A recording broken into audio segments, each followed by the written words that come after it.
فمن كان على أمر من أمور المسلمين فليتق الله فيهم.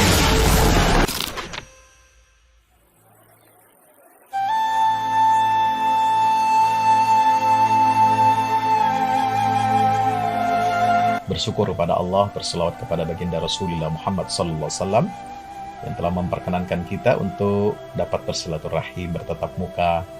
Sudah lama rasanya kita tidak bertatap muka secara langsung, secara live dalam kajian khusus, ya, walaupun sudah pernah kita saksikan bersama. Ya, saya sampaikan kajian terhadap kitab atau keutamaan, ya, kitab tentang keutamaan 40 hadis tentang keutamaan Baitul Maqdis yang sempat kita siarkan secara live, yaitu pasca penyerangan, ya, Zionis Israel kepada Masjidil Aqsa dan juga saudara-saudara kita umat muslim di Gaza dan juga wilayah Palestina yang diduduki dan dijajah oleh Zionis. Alhamdulillah teman-teman, apa kabarnya? Sehat semua ya? Alhamdulillah. Insyaallah pada kesempatan kali ini kita akan memulai kembali kajian spesial, ya, tadabbur Al-Quran. Terutama kita akan mengambil tema ini secara serial. Tema kita adalah tentang Bani Israel dalam Quran dan Sunnah Rasulullah SAW. Kita akan awali dengan sejarah Bani Israel. Dari mana sih sebenarnya mereka ini, makhluk yang satu ini, entitas yang cukup merepotkan dan membuat galau dunia Islam, ya, entitas yang banyak sekali disebutkan di dalam Al-Quranul Karim dengan berbagai istilah-istilahnya, entitas yang dulu mereka ini tidak menjadi sorotan, tidak menjadi perhatian dunia selama berabad-abad setelah kehancuran, ya, Baitul Maqdis, ya, pengusiran Bani Israel, ya, itu terakhir pada tahun 70 Masehi oleh Kaisar Titus dari Roma. Lalu kemudian silih berganti bangsa-bangsa dunia itu sempat menduduki Baitul Maqdis, ya, dan mengusir Bani Israel dari wilayah yang diberkahi atau tanah yang diberkahi oleh Allah Subhanahu wa Ta'ala itu, sampai mereka kemudian terasingkan dan terusir, ya, sampai mendaratlah di Jazirah Arabia, yaitu setelah kehancuran Urshalim atau Baitul Maqdis pada tahun 70 Masehi.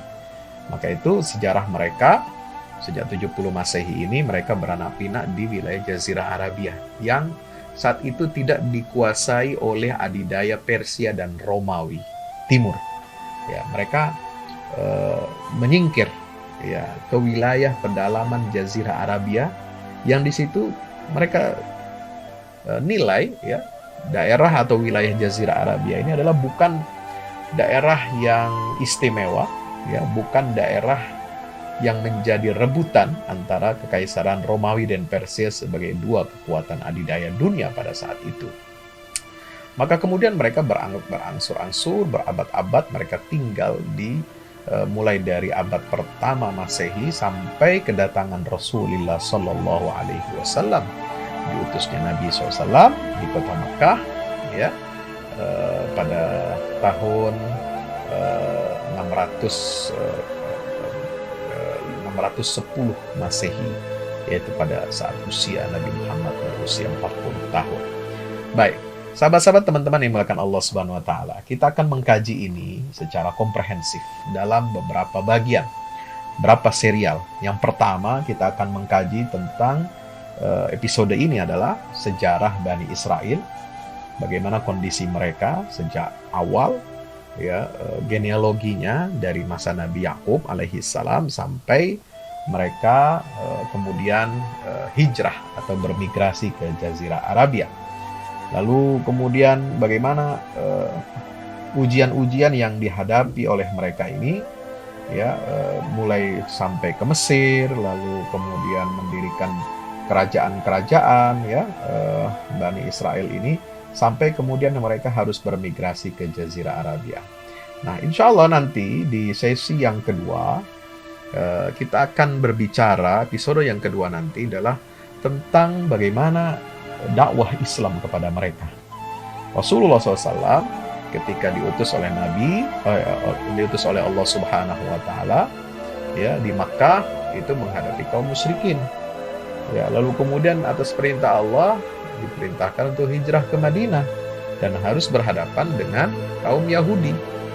Ya, kaum musyrikin dan kaum Yahudi ini dinyatakan oleh Allah adalah kelompok manusia yang paling keras penentangannya ya terhadap dakwahnya Rasulullah. Tajidanna asyaddan nasi adawatan alladziina amanu. Nanti kita akan bahas.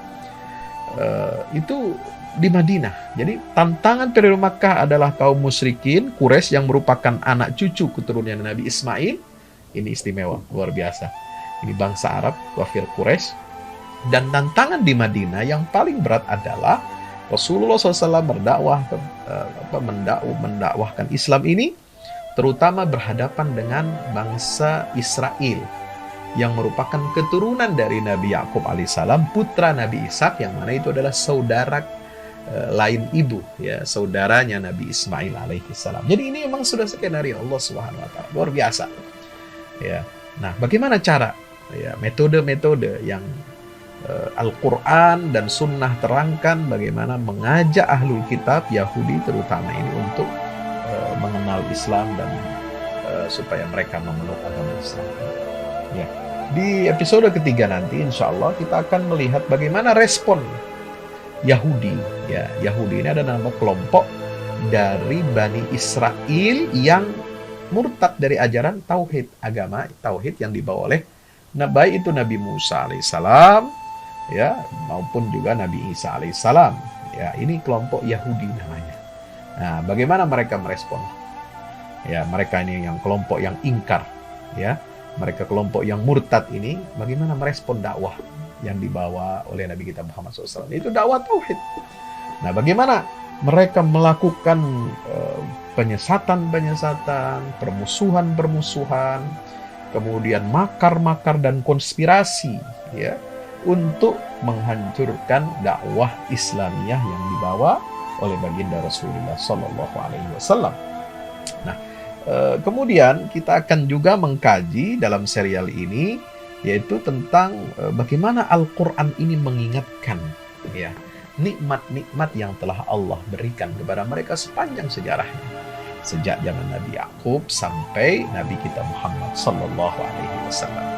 Dan tentu saja ya di dalam Al-Quran ini digambarkan banyak sekali ya klaim-klaim mereka, kemudian sangkaan-sangkaan, dugaan-dugaan mereka ya untuk menebarkan keraguan-raguan ya, untuk melakukan penyesatan terhadap umat Islam yang dibina dan dibangun oleh baginda Rasulullah SAW. Sebab Rasulullah SAW diutus oleh Allah ke dunia ini, salah satu tujuannya adalah ya untuk meluruskan apa yang menjadi keyakinan Yahudi dan Nasrani.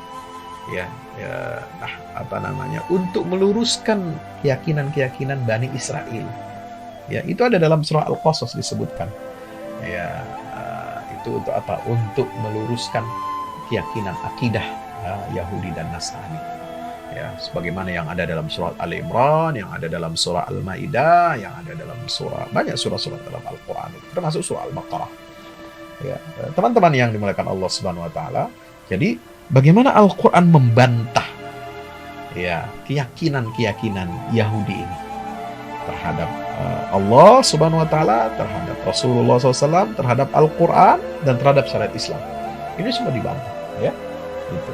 Kemudian apa ya ancaman-ancaman dan siksa-siksa Allah ya yang telah Allah berikan kepada Bani Israel dalam sepanjang sejarahnya.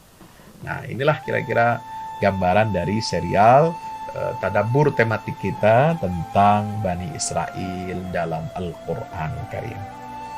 Alhamdulillah. Bismillah, kita akan mulai ya episode yang pertama ini tentang sejarah Bani Israel. Dari mana mereka ini? Ya, teman-teman yang dimuliakan Allah Subhanahu wa taala, Bani Israel itu adalah keturunan dari Nabi Yakub alaihissalam. Ya, karena nama Israel itu adalah nama julukan untuk Nabi Yakub. Ya, Israel. Isra itu adalah artinya dalam bahasa Arabnya abdun, hamba. Il itu adalah nama atau sebutan Allah, ya, nama Allah dalam bahasa Ibrani.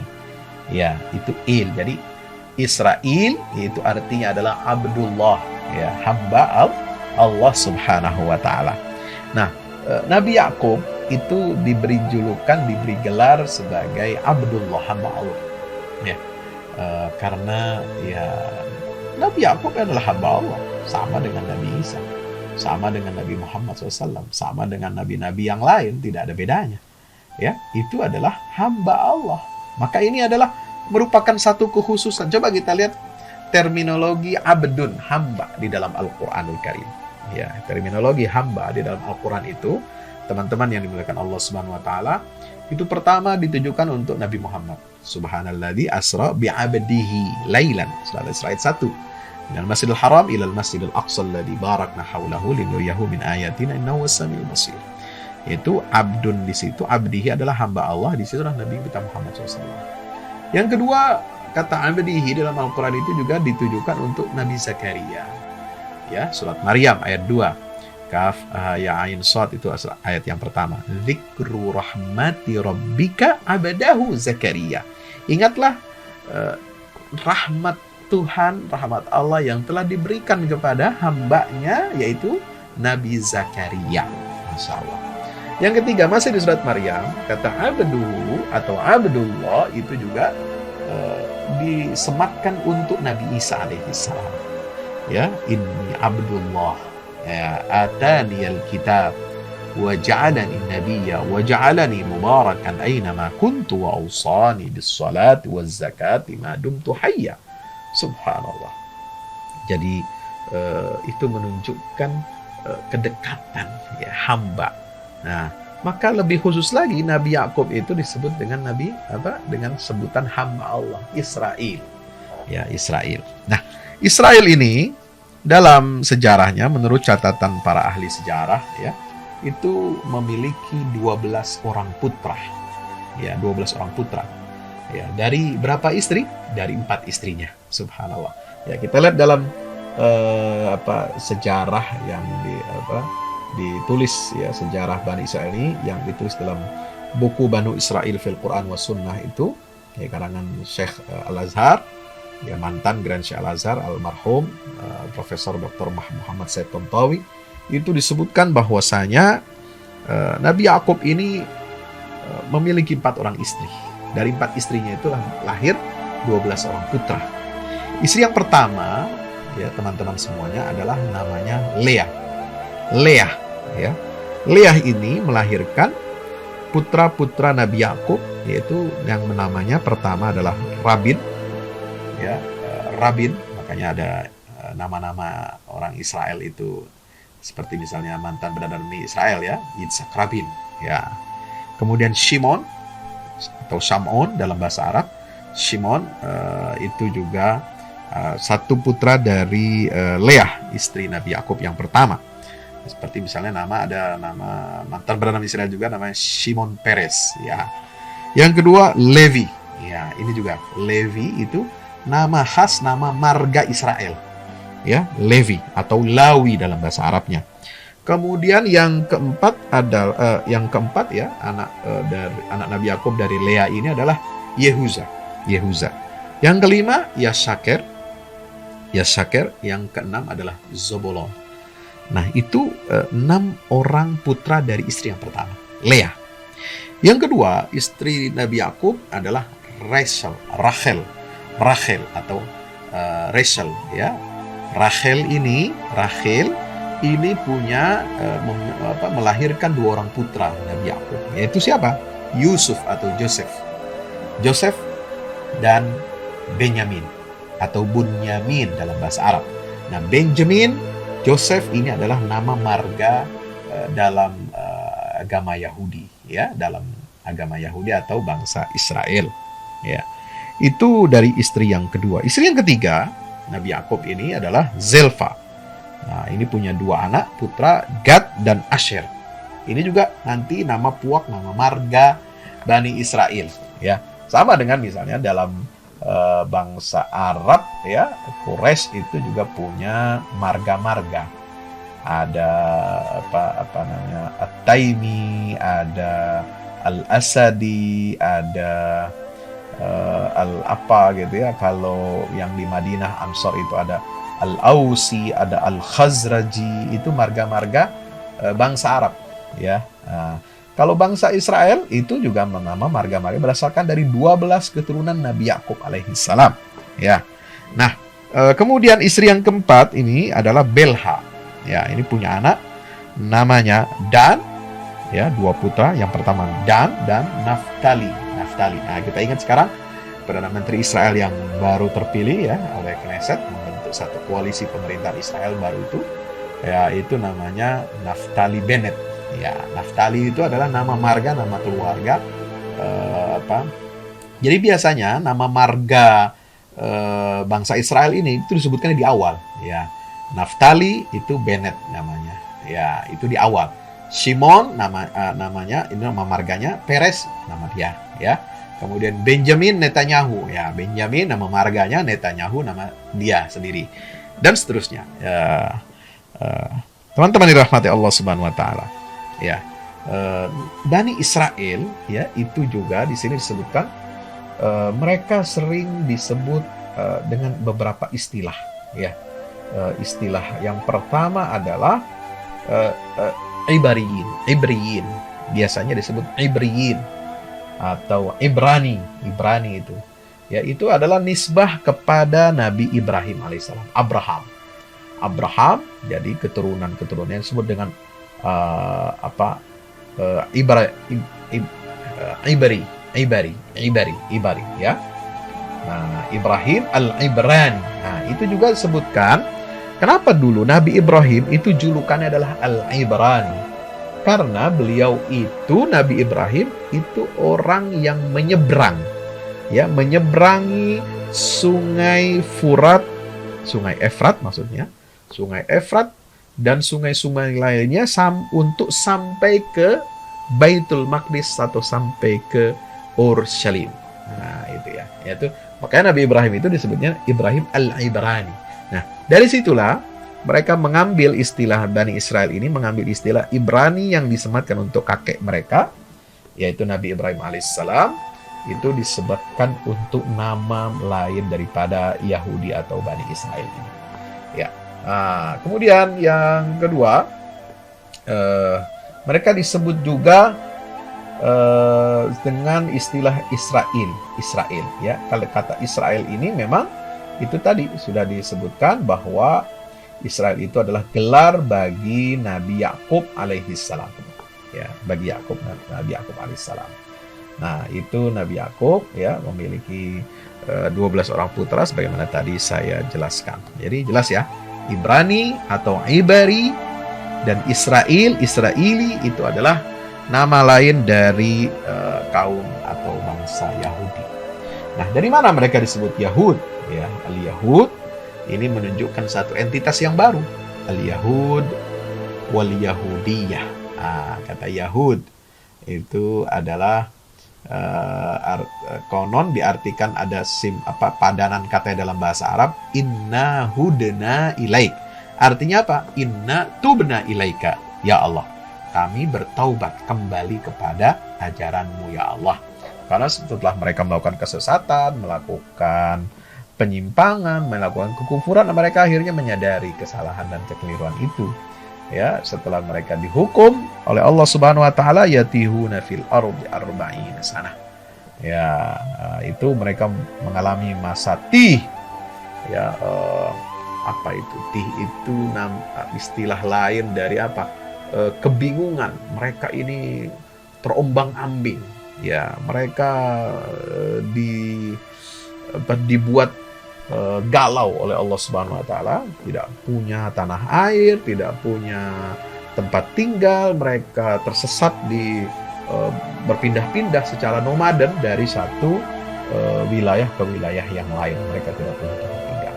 Nah, mereka itulah hukuman dari Allah. Kenapa? Karena di zaman Nabi Musa alaihissalam mereka melakukan penyimpangan. Ketika Nabi Musa berkhalwat, ya, selama 40 malam di gunung Tur Sina, ya, mereka ini kemudian ditinggal oleh Nabi Musa, ya, kemudian diserahkan, diamanahkan kepada Nabi Harun, ya, saudaranya Musa alaihissalam. Ini tapi mereka ini menuntut apa? Ya, menuntut ingin menyembah Tuhan tapi yang bisa dilihat, yang bisa diindra oleh materi, oleh panca indera manusia. Maka mereka menyembah, membuat patung emas, ya, berbentuk anak sapi. Ya, itu yang mereka sembah. Nah, lalu kemudian mereka bertaubat, ya. Setelah itu diingatkan, dikecam oleh Nabi Musa alaihissalam. Nah, dari situlah lahir kata hudna ilai. Dari situlah ungkapan Yahud. Nah, Yahudi ini memiliki keyakinan-keyakinan yang tentu saja belum tentu sama sepadan dengan Bani Israel. Bani Israel itu masih sifatnya umum. Ada di antara mereka yang beriman, yang menjaga nilai-nilai kebenaran dari Allah Subhanahu wa Ta'ala yang diwahyukan kepada orang tua mereka, nenek moyang mereka. Diwahyukan kepada Nabi Ibrahim, kepada Nabi Ishak, kepada Nabi Yakub, dan kepada Nabi Yusuf alaihi salam. Tapi kemudian sedikit demi sedikit ini mereka ada, ya, bahkan menjadi mayoritas dari Bani Israel itu menjadi Yahudi, ya, yang murtad, yang menyimpang. Coba kalau kita lihat Yahudi di dalam Al-Quran itu semua kata-kata yang negatif, ya, kata-kata yang negatif di dalam Al-Quran. Misalnya walan tarbo angkal yahudu walan nasara, itu surat Al-Baqarah 120, ya.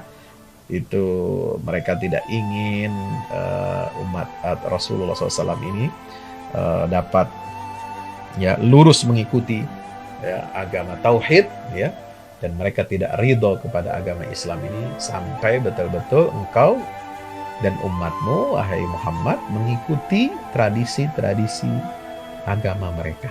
Nah, walan tarda angkal yahud walan nasrah. Al-Quran lagi mengatakan waqalatil yahudu yadullahi maghlulah. Ya, tangan Allah itu terbelenggu. Artinya apa? Pelit. Ya, mereka itu mengatakan innallaha faqirun wa nahnu aghnia. Itu nggak boleh.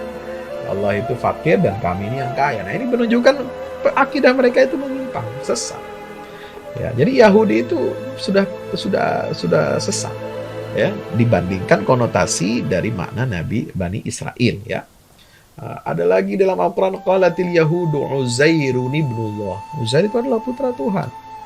Kemudian ada lagi Yahudi mengatakan qalatil yahud laisatin nasara ala syai' wa qalatil nasara laisatil yahudu ala syai', ya. Wa hum yatlunal kitab, ya. Mereka itu saling menafikan, ya. Apalagi di dalam Al-Quran, ya, waqalatil yahud wan nasara nahnu abna'ullah wa ahibba'u. Nah, mereka merasa diistimewakan oleh Allah, mereka merasa ada sebagai putra-putra Allah dan kekasih-kekasih Allah Subhanahu wa taala. Nah, inilah menunjukkan kata Yahudi itu dalam Al-Quran itu suatu hal yang menyimpang, yang tidak lurus lagi dengan agama tauhid yang diajarkan oleh Nabi Ibrahim dan Nabi Yakub. Dan Nabi Yakub itu sendiri direkam dalam ayat Al-Quranul Karim, ya, wasiatnya kepada putra-putranya yang 12 orang itu seperti wasiat Nabi Ibrahim kepada putra-putranya itu Ismail dan Ishak. Ingat dalam Al-Quran, wa wassa biha Ibrahimu banihi wa Yaqub innallaha astafa lakumud dina fala tamutunna illa wa antum muslimun. Ya, ingatlah ketika Nabi Ibrahim alaihissalam mewasiatkan kepada putra-putranya. Demikian pula Nabi Yakub kepada 12 putranya itu. Sesungguhnya Allah telah memilih untuk kalian satu agama, satu sistem yang diridhoi oleh Allah. Itu Islam. Fala tamutunna illa wa antum muslimun, dan janganlah kalian mati kecuali kalian mati dalam keadaan muslim.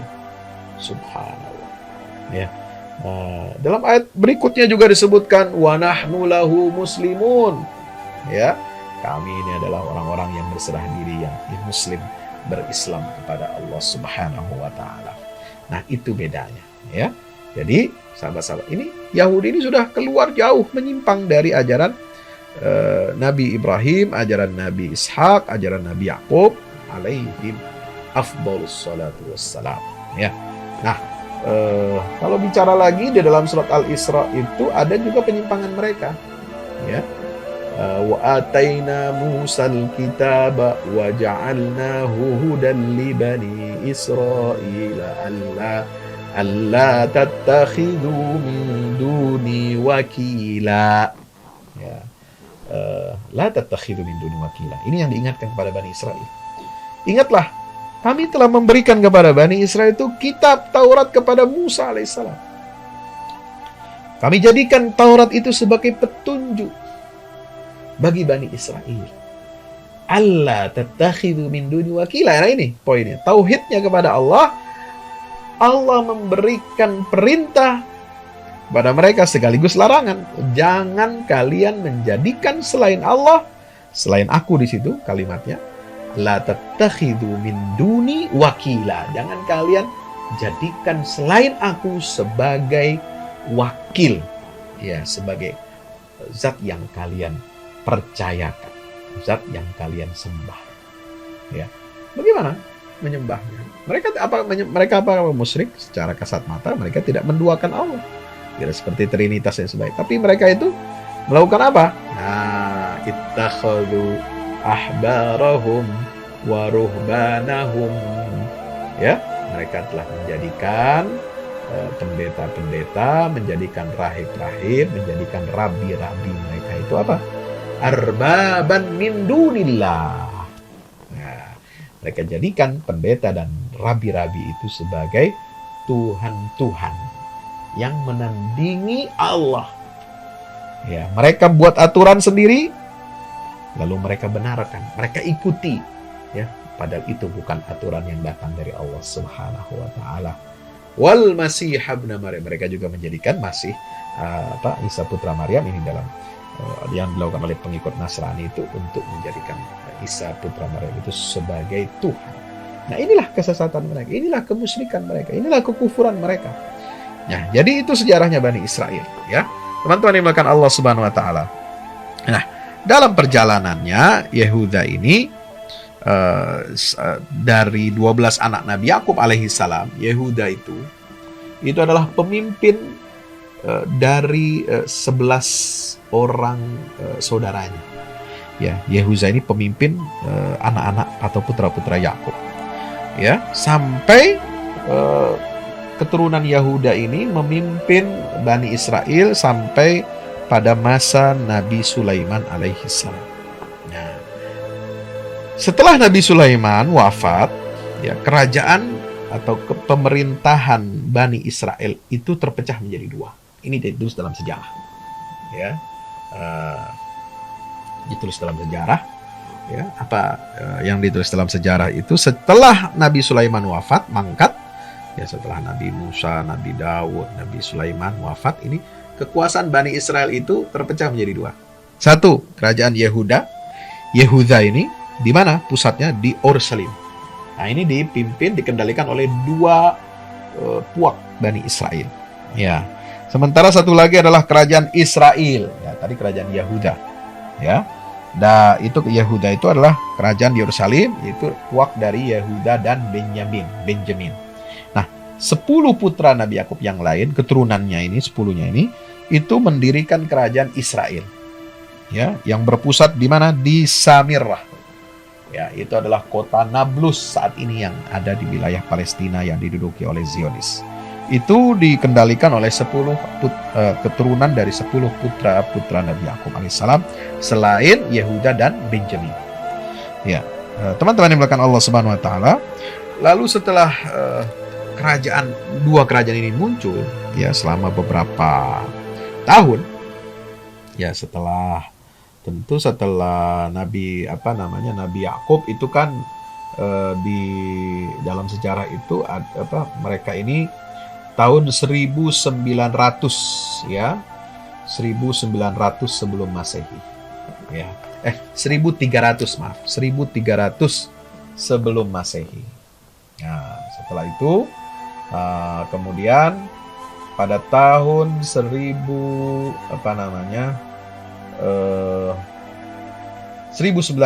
Masehi, mereka kemudian mendirikan kerajaan itu, ya, mendirikan kerajaan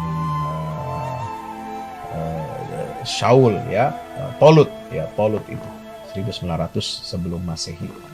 Baik, teman-teman yang dimuliakan Allah Subhanahu wa taala, sampai kemudian, ya, setelah kerajaan Israel ini tumbuh, ya, di Nablus, ya, tahun 721 sebelum Masehi,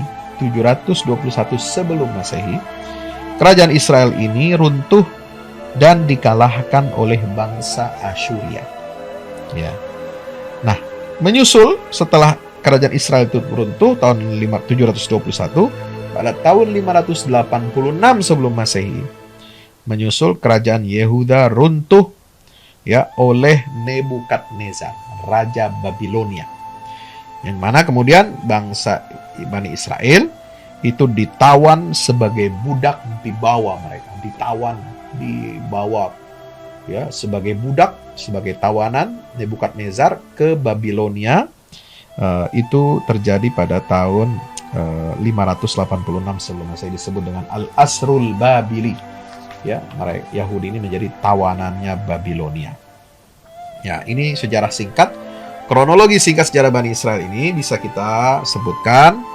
Bagaimana, ya, kita bisa sebutkan di sini kerajaan Bani Israel itu pada tahun 1900 sebelum Masehi, Yakub masuk Mesir, diboyong oleh Nabi Yusuf. 1300 sebelum Masehi, Bani Israel keluar dari Mesir. Jadi 600 tahun mereka tinggal di Mesir. Mereka beranak pinak dari Nabi Yakub dan putra-putranya migrasi dari Kan'an menuju Mesir. Ya, itu 600 tahun mereka di Mesir. Beranak pinak sampai mengkhawatirkan, ya, jumlah mereka, kekuatan mereka ini sampai mengkhawatirkan Fir'aunnya Mesir. Ya, itu bisa ada pendapat yang mengatakan itu Ramses III atau siapa namanya Menrepta dan lain sebagainya, ya. Nah, di tahun 1300 sebelum Masehi, ya, Allah mengutus Nabi Musa alaihi salam untuk memimpin perjuangan Bani Israel keluar dari perbudakan Fir'aun di Mesir. Ya, dari penindasan Fir'aun di Mesir. Ya, itu tahun 1300 Masehi, sebelum Masehi. Ya, sampai kemudian pada tahun 1095, ya, ini kan setelah dipimpin oleh Nabi Musa abad 13 sebelum Masehi, ya, itu sampai tahun 1095, artinya kurang lebih 200 tahun kemudian, ya, sekitar 1095 1100 sebelum Masehi itu Bani Israel ini mendirikan satu kerajaan, sistem pemerintahan yang dipimpin oleh Shaul atau Tolut. Ya, Tolut kita sebut dalam ayat Al-Quran itu kan ada Nabi Samuel, ya, di situ disebutkan di surah Al-Baqarah, ya, ib'ats lana malikan nuqatil fi sabilillah qala hal asaitum in kutiba alaihimul qitalu alla tuqatilu qalu wa ma lana alla nuqatila fi sabilillah wa qad ukhrijna min diyarina wa abnaina falamma kutiba alaihimul qitalu tawallaw illa fariqam minhum. Ya. Nah, itulah kisah bangkitnya Tolut. Nah, Tolut nanti melawan Jalut atau Goliat. Nah, yang disebutkan juga dalam Perjanjian Lama, Perjanjian Baru, yang kisah dalam Al-Quran disebut dengan terang benderang tanpa ada unsur-unsur Israiliyat, murni Al-Quranul Karim menggambarkan, mengisahkan tentang Tolut ini di akhir juz yang kedua. Ya, falamma fasala Talutu bil junudi qala innallaha mubtaliikum binahar faman syariba minhu falaysa minni. Kita lihat, ya. Faman syariba minhu falaysa minni wa man lam yat'amhu fa innahu minni. Ya, wa man lam yat'amhu fa innahu minni illa man ightarafa ghurfatan bi yadihi fasharibu minhu illa qalilan minhum falamma jawazahu alladhina amanu ma qalu la taqata lana al-yawma bi jalut wa junudihi qala alladhina yazunnuna annahum mulaqullah kam min fi'atin qalilatin ghalabat fi'atan katsiratan bi idznillah wallahu ma'as-sabirin. Walamma barazu li Jalut wa junudih qalu rabbana afrigh 'alaina sabran wa thabbit aqdamana wansurna 'alal qaumil kafirin fahazamuhum biidznillah wa qatala Dawudu Jalut. Nah, inilah ayat-ayat mulai dari 249 sampai 251 yang menerangkan tentang bagaimana kemunculan sosok Daud atau David dalam bahasa Israelnya, ya, dapat mengalahkan Jalut. Nah, maka Daud inilah anak muda yang cerdas, anak muda yang kuat, yang diberikan kekuatan dari Allah Subhanahu wa taala, itu lalu kemudian menggantikan kepemimpinannya Saul atau Talut. Dia lalu kemudian Nabi ini menjadi raja. Subhanallah. Baik, teman-teman yang dimuliakan Allah Subhanahu wa taala. Pasca Talut, ya, setelah kerajaan Talut itu berdiri, lalu Daud itu memimpin, lalu diteruskan oleh Nabi Sulaiman sekali juga sebagai Raja Sulaiman.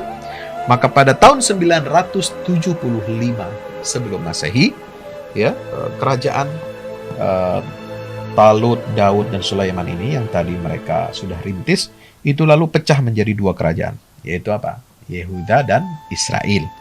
Dan 586 sebelum Masehi Yerusalem hancur, runtuh oleh pasukan dari Babilonia yang dipimpin oleh Nebukadnezar. Mereka mengalami Asrul Babili. Tahun 70 Masehi Yerusalem dihancurkan oleh Kaisar Titus dari Roma. 70 Masehi, bukan sebelum 70 Masehi, artinya setelah masa Nabi Isa alaihissalam, setelah lahir, bahkan setelah beliau mau disalib dan diselamatkan oleh Allah Subhanahu wa taala. Maka pasca penyerangan dan penghancuran yang dilakukan dua kali, pertama oleh Raja Nebukadnezar tahun 586 Masehi dan Kaisar Titus pada tahun 70 Masehi, maka Bani Israel yang ada di wilayah Baitul Maqdis dan sekitarnya negeri Syam itu, mereka kemudian bermigrasi ke Jazirah Arabia. Jadi mereka belum bermutasi, belum bermigrasi kemana-mana. Belum ke Eropa, belum ke Afrika, belum ke mana? Ke Yaman atau wilayah Arab sebelah mana gitu ya. Itu belum. Ya, itu mereka berkonsentrasi di wilayah Jazirah Arabia. Karena apa? Karena itu wilayah mereka ini itu belum dikuasai atau tidak dilirik oleh kekuatan dua imperium besar dunia pada saat itu, yaitu Imperium Romawi Timur, ya, yang beragama Nasrani, dan Majusi, yang itu kerajaan Persia yang beragama Majusi. Nah, ini jadi ada tiga kekuatan, ya.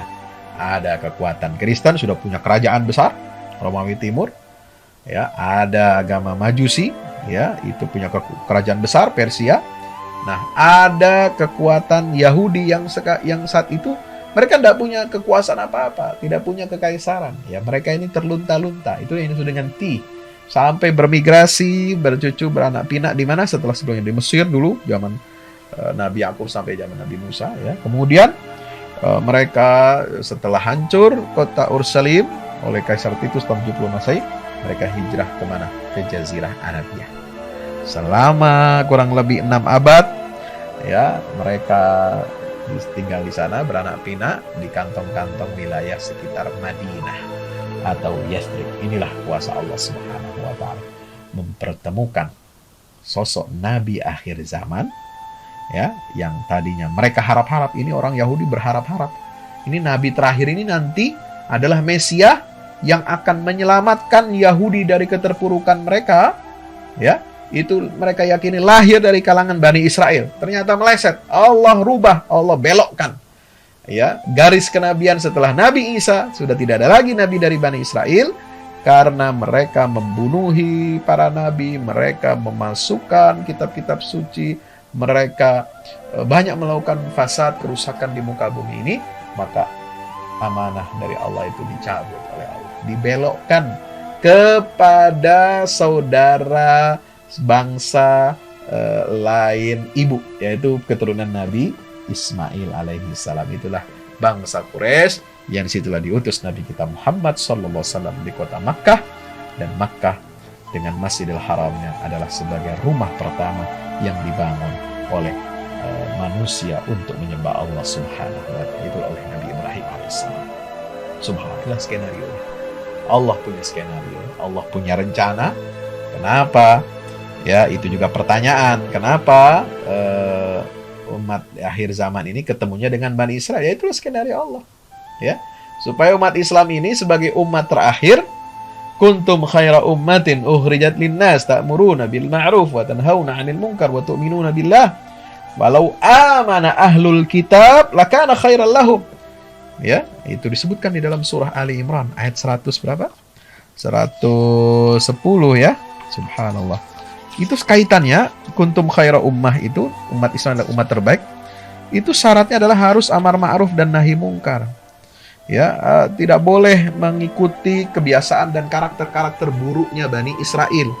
Maka disebutkan walau amana ahlul kitab lakana khair, seandainya ahli kitab itu mau beriman kepada risalah Islam, yang boleh Muhammad SAW, lakana khairal lahum, itu lebih baik.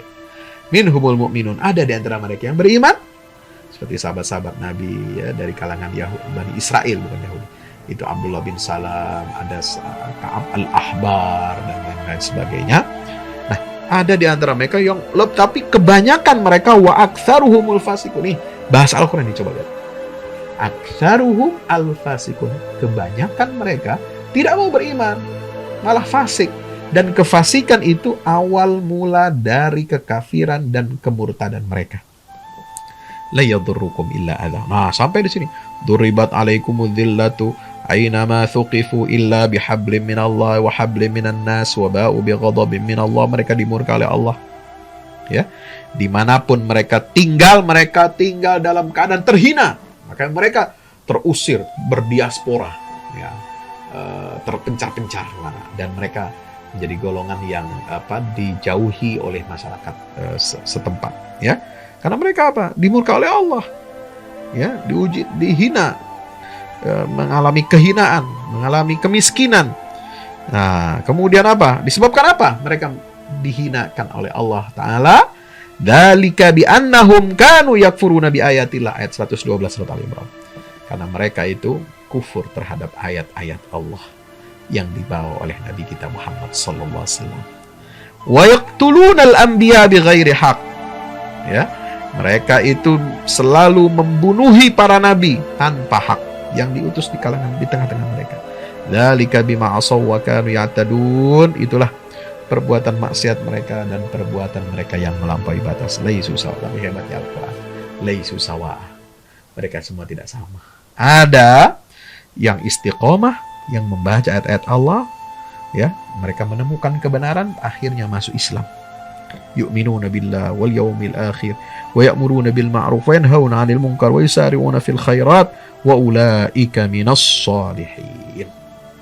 Subhanallah.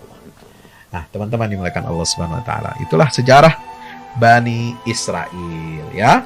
Jadi sejarah Bani Israel ini dalam Al-Qur'an luar biasa diungkap. Ya. Dan ternyata sifat umat terbaik untuk umat Rasulullah, umat Nabi kita Muhammad SAW itu adalah antitesa atau lawan atau kebalikan dari sifat-sifat Bani Israel. Subhanallah. Maka itu kita harus belajar, ya. Kita harus memantaskan diri kita sebagai hamba Allah. Kita harus memantaskan diri kita sebagai umat Rasulullah SAW. Ayo, kita pantaskan diri kita jadi umat yang dibanggakan oleh Allah dan Rasul. Umat yang senantiasa istiqomah, yang tidak murtad dari ajaran agama Allah. Ya, sebab kalau murtad, keluar dari agama Allah, keluar dari garis risalah Nabi kita Muhammad SAW. Apa kata Allah dalam surah Al-Maidah ayat 54? Ya ayyuhalladzina amanu may yartadda minkum an dini fasawfa ya'tillahu biqaum yuhibbuhum wa yuhibbuna adillatin 'alal mu'minin a'izzatin 'alal kafirin yujahiduna fi sabilillah wa la yakhafuna lawmata la'im. Wahai orang-orang beriman, siapa yang murtad di antara kalian, maka ketahuilah Allah akan mendatangkan kaum baru yang akan menggantikan kalian. Yang kaum itu dicintai oleh Allah dan mereka mencintai Allah.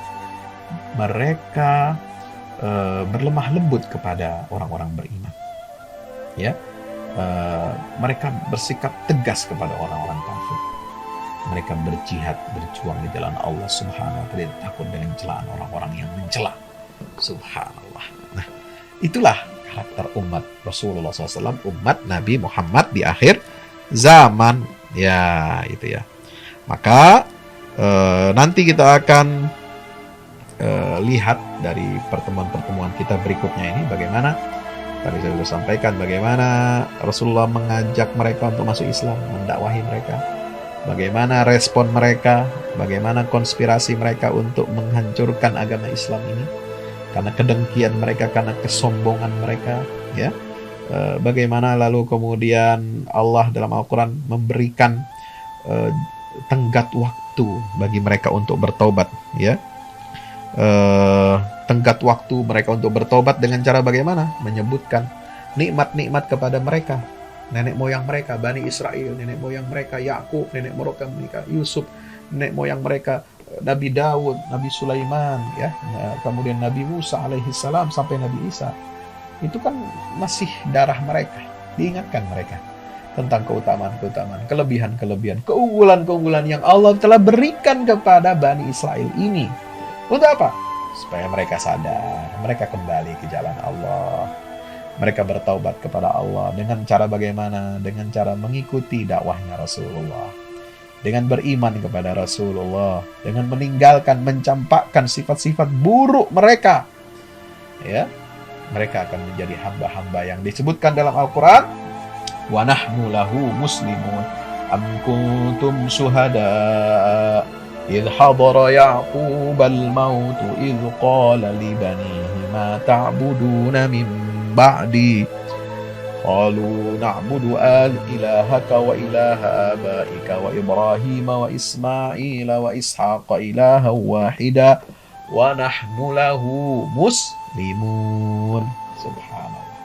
Ya, itu ayat 133 surah Al-Baqarah mengajarkan kepada kita agar kita tetap berpegang teguh kepada tali agama Allah yang diwariskan oleh Nabi Ibrahim kepada putra-putranya, ya, kepada Ismail, kepada Ishak, kepada Yakub, kepada Yusuf, dan seterusnya sampai akhir zaman.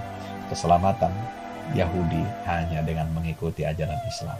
Maka itu Islam adalah hope, satu-satunya harapan untuk keselamatan dunia yang bermartabat. Islam adalah satu-satunya jangkar penyelamat peradaban manusia ini, ya, agar keadaban dan peradaban manusia tidak hancur dengan perang, dengan konflik yang berkepanjangan. Jangan menang-menangan, jangan suka menyerobot tanah orang, jangan mengusir warga asli yang tinggal di negeri itu.